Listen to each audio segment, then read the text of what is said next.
Good morning, my rural chum. Mr. Dr. Robotnik. I'm going to give you 5 seconds to tell me where it is. Wait, don't hurt him. I loved it. I thought it was great. You know, I had a little bit of my concerns, my own concerns, and you know, people jumped right in there, and they will not be ignored. And that's the new world, you know. And so I think that was very incredibly helpful. You know, I think it was great because I had my own concerns, and when they kind of matched it, I went, "Oh, good, that's great." And you know, Jeff Fowler was just, you know, Johnny on the spot, ready to do it, ready to get into it, and I think they did a great job.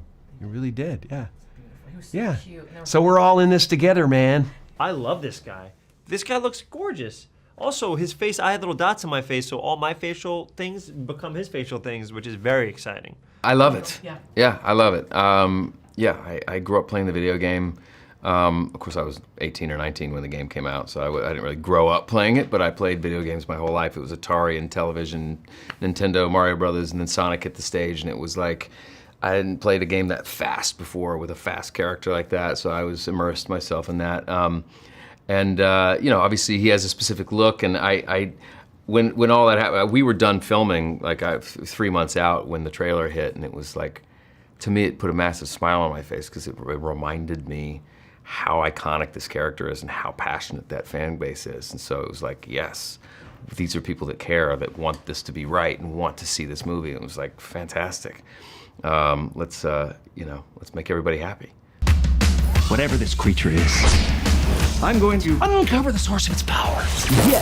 I love it all. I love all the different colors, you know, and something like this, you know, I've been doing some serious stuff, and then something like this comes along, and it's just an opportunity presented to me by the universe, you know. It's like it's a gift. It's just, you know, somebody left the corral door open, and you know, the Mustang must run. You know, so it's really kind of fun. It's really kind of great, and it's a part of me that never leaves. You know, people don't have to worry that I'm never going to have that part of my brain that wants to just have some silly fun, you know?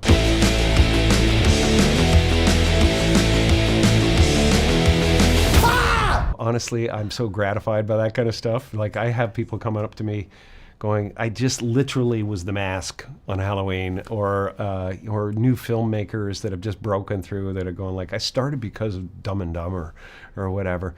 But like, it's really fun when you see like a little kid dressed up as the Grinch or something like that, or they come up to me in the street and, you know, their parent says, you know who that is? That's the Grinch. And I go, I must find a way to stop Christmas from coming. You know, and their parents go, oh, I thought it was makeup. You know, so it's so fun. It's so gratifying. So, you know, if I get lucky, if people like it and their kids like it, then, you know, I get to see it next Halloween. And you could see a couple of costume, like somebody could wear the first Dr. Robotnik version and then the second. Yeah, well, he's going to evolve, you know. The plans to evolve him is really cool. Oh, give me a big fat break! That was an illegal left, by the way. I think they were drawn to me, you know. The projects have always found me. Even if I don't know it, I'm not aware of it when it happens, and I think I'm making a conscious decision to do something, it always turns out a little while in or a little while after that I realize my subconscious mind is really my agent and my maestro, and it has its own plan. And when I write something, when I sculpt something, when I paint something, it's the same thing. It's like I can consciously decide to do something, and then invariably a year later I realize, oh, my subconscious mind was trying to tell me where I was. You know, it was actually trying to tell me where I was. So it's a fascinating process to me. And playing characters is great too, because, you know, you look at a video game and there's not much to it. You know, there's not much to the development of the characters. And you have to kind of like really flesh it out. And I look at it like, you know, character like lightning starts from the ground up, you know? And so all of that madness has to come from someplace. It can't just be madness for madness' sake. It comes from a feeling in this character of absolute worthlessness, you know, combined with genius. You know, so he wants to own the world. He wants to control the exterior and the interior of every human being.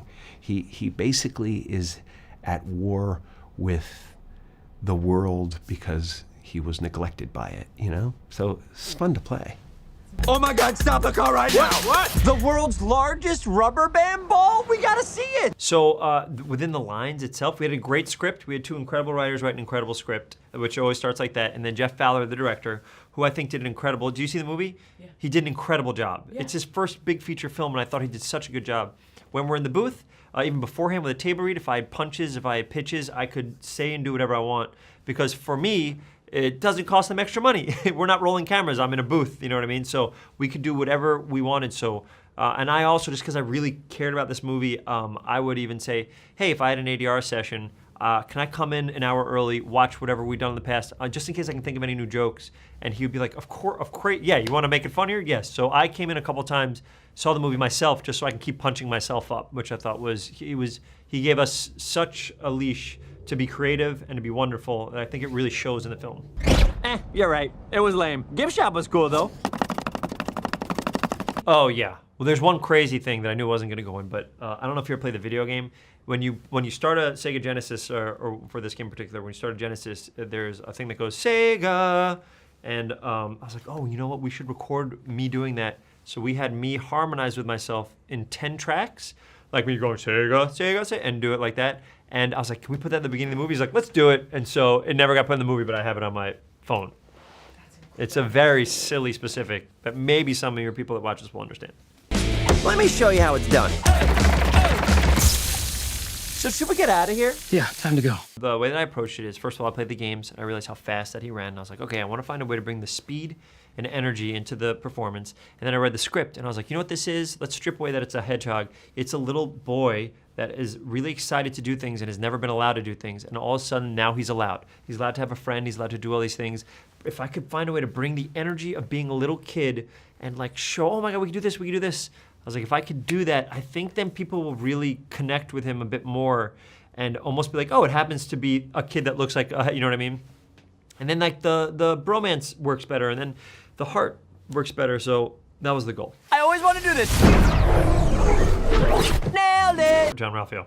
Although when Sonic gets hit by anything, he loses all of his coins, all of his rings rather, all of his rings. So it could be Sonic because one hit and all of his rings are gone.